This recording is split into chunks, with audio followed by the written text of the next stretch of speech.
Hello tie-dye lovers out there, I'm Tie-Dye Dan, as you may or may not have heard.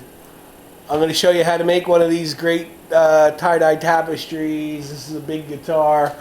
See, it's pretty big, good for gifts and what ails you, you know. So sit back and I'll explain the process. Peace.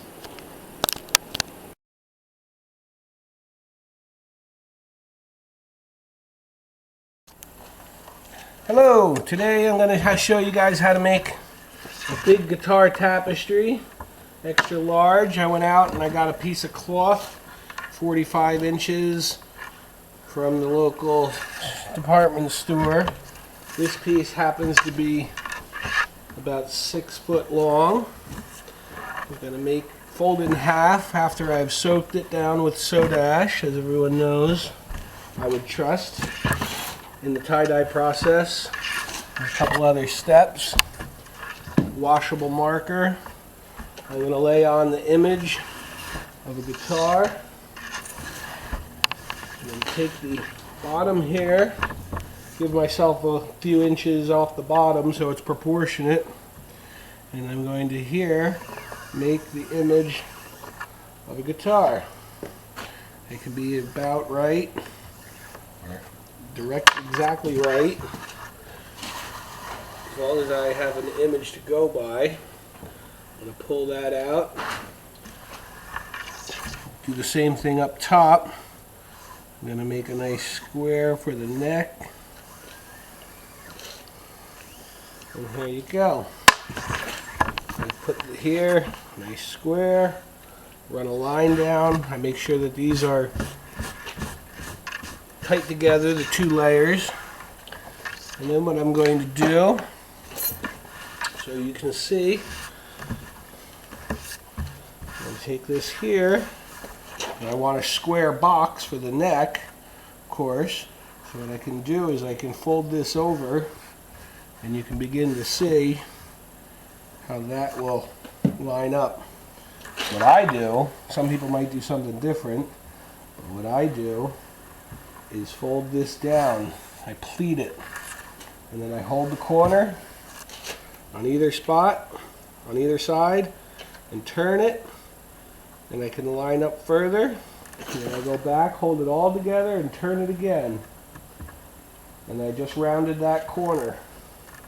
And now I just made the stock of the guitar, headstock they call it, and now I'm going down the neck. And of course, I don't want to go and make it a wobbly neck unless it's some abstract piece. This here, I'm just going to follow straight down, pleat, pleat, pleat, straight on down. It'll line up. If you need to, you can use a ruler.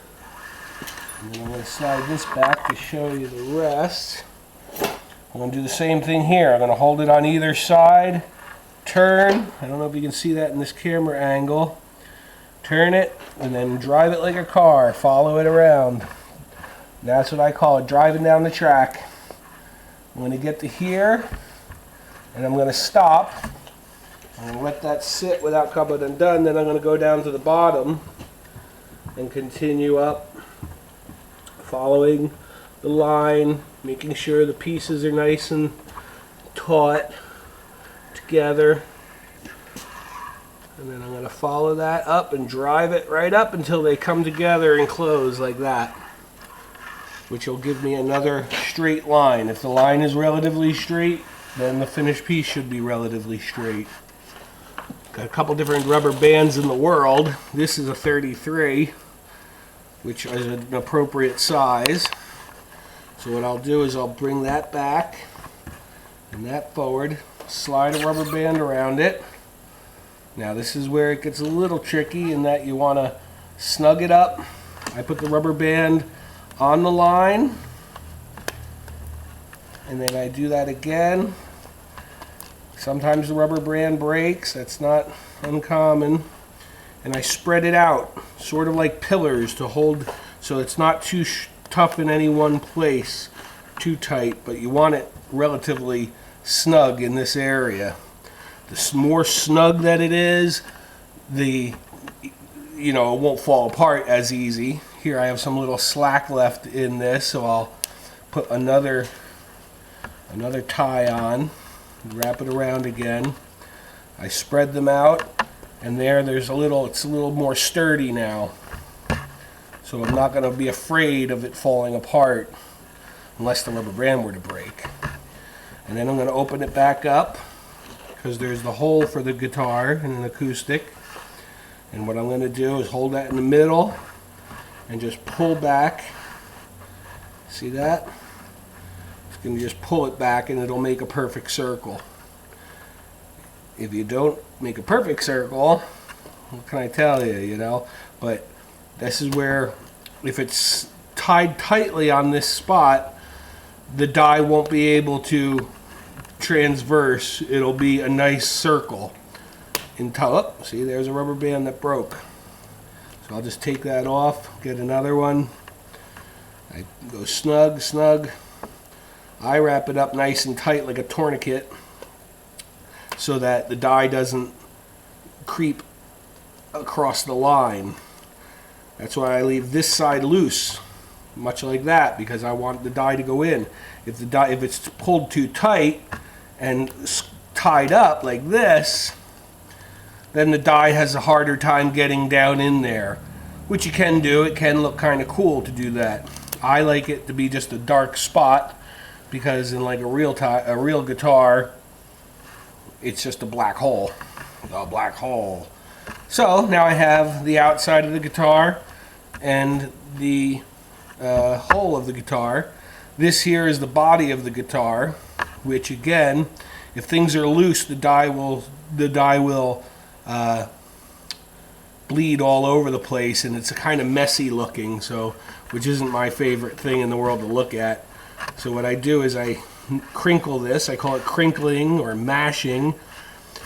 And I'm sure not to do this kind of thing, because then the die has a harder time getting in. I keep it flat, crinkle it, pull it tight. I wrap a rubber band around it, and then I start to go. I pretend like you're wrapping up a snake or something that you don't want to hurt you, so I want it to become snug. And that's the way. Now the guitar and the line and the bullet, we call this a bullet sometimes, the hole is now finished. This is the back of it. Again, if you want the color to saturate all through it, I just leave this open and the die will be more it'll spread out easily because nothing's holding it together. But again, that's not my forte. My favorite is where it's got some snug. So I'll hold that together, put another rubber band on, and these all come off later. Do that, and then I'll crinkle this into the same fashion as the other. And then this is where I say, like, if a snake were after you and you had to wrap his mouth up to keep him from biting you, that's what I pretend that is, so then it can be wrapped up. So there's the guitar, all tied up with a line if you'd like to. You can always make another line on the other side and a new line to say that's where the guitar is, and everybody knows that. Sometimes I'll tie a bunch and then I forget what they are, and like a nincompoop, I'll forget what they are, and then that, of course, is a problem. So this way I know where the line is. I personally know that I'm making a guitar, so that's how to tie one. Now I'm going to go over and dye it, turn the camera off, and go over there. So we'll go do that. Okay, welcome back. Here now we're going to dye the guitar we have just made. Same one as before.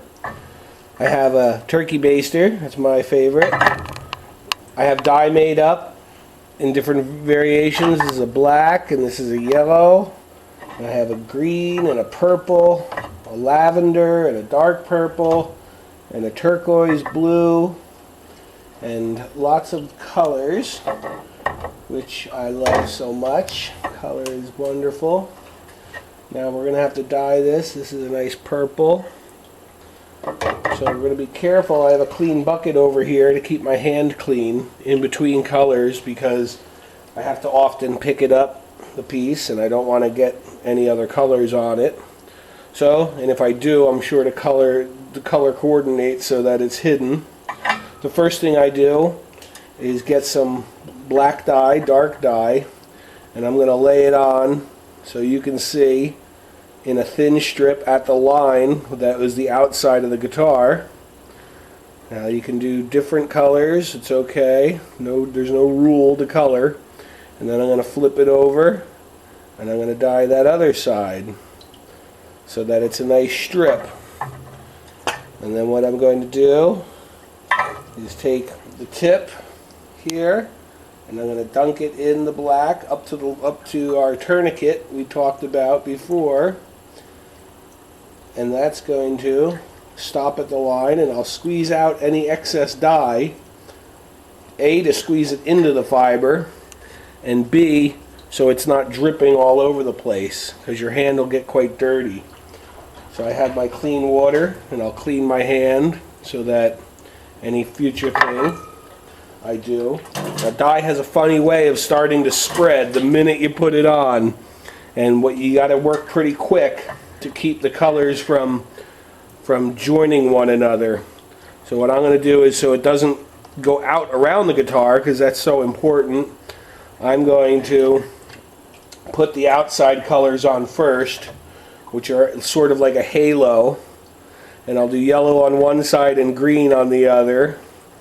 You'll see why when I open it, and it'll leave a certain effect, and everything is cool. I clean out my squeegee,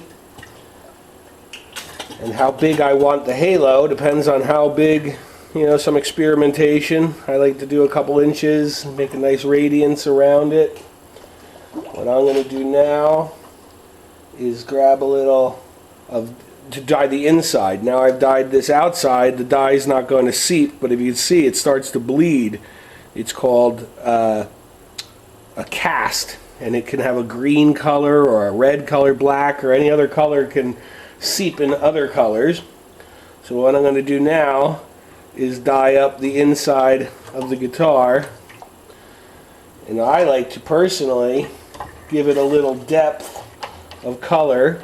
So on that side I'm going to do the lightest color that goes down first is the one that's going, like if you were to dump oil on the ground or something, that goes down deepest, and the next one can't go down as deep because you already put the one color down. So you can take note that I just colored this, and the other side first turquoise then purple. On this side anything goes, of course, like we had said, but for this time out I like to have a nice odd color. So here's a totally different color, and this is going to be aqua. Okay, and you'll see when I open it and finish this project why we did that and what that means to you. So there's the second color. Clean the squeegees out, and now I'm starting to get to the point where the guitar is finished, but you wouldn't know what it was necessarily unless you were aware. I'm going to take a little yellow green just to make it a little funky because I have some other green in there. And now the outside, the guitar is finished. So now I'm going to do the outside. I personally like to make it in a harmony with the inside color, but again, anything goes, and there's no rule to color. I'm going to have a pastel purple on top of this, and that's going to make a beautiful color. They're all going to mix together a little bit, and then I'm going to take, now we have a lighter color going down, and then I'm going to take a little darker purple, put that over the top of that and let it soak in. Okay, you with me so far? Very simple. And on this side I have the halo, and I'm like, well, I may as well stay in harmony with the guitar, and I'll do teal on this side. I personally like those colors, and people seem to enjoy them. And if you're selling your stuff or making it as a gift for a friend or something, then why not make something beautiful? So I got the teal. Now I'm just going to throw some turquoise on top of that, give it an effect. You want to let these things go in, kind of like a coffee filter. You want the stuff to go through a bit. I personally then stand it up and I give it a light squeeze just to get the excess drippage off, because I don't want it dripping all over the place. When dyes are heated, they tend to expand like water, and then they can get all over the place. So there you have it. I'm going to wash my hands off, and now I have my guitar with the black tip, the purple and turquoise and teal and green, the black stripe for the guitar, the halo around the guitar, and then the outside of the whole tapestry or piece. So I always make sure that nothing's going to contaminate it. And then what I'm going to do now is I'm going to let this sit and cure and heat it up. We need some cure time and some heat time. And after a 3 or 4 hour period, I'm going to cut it open and rinse it out and wash it and show you the final result. So I'll be back after this. A little wash in hot water after a cold rinse. Next step, we're going to wash and dry. So there you have it. Hope you enjoyed the show, and happy tie-dye. Peace out. Be well.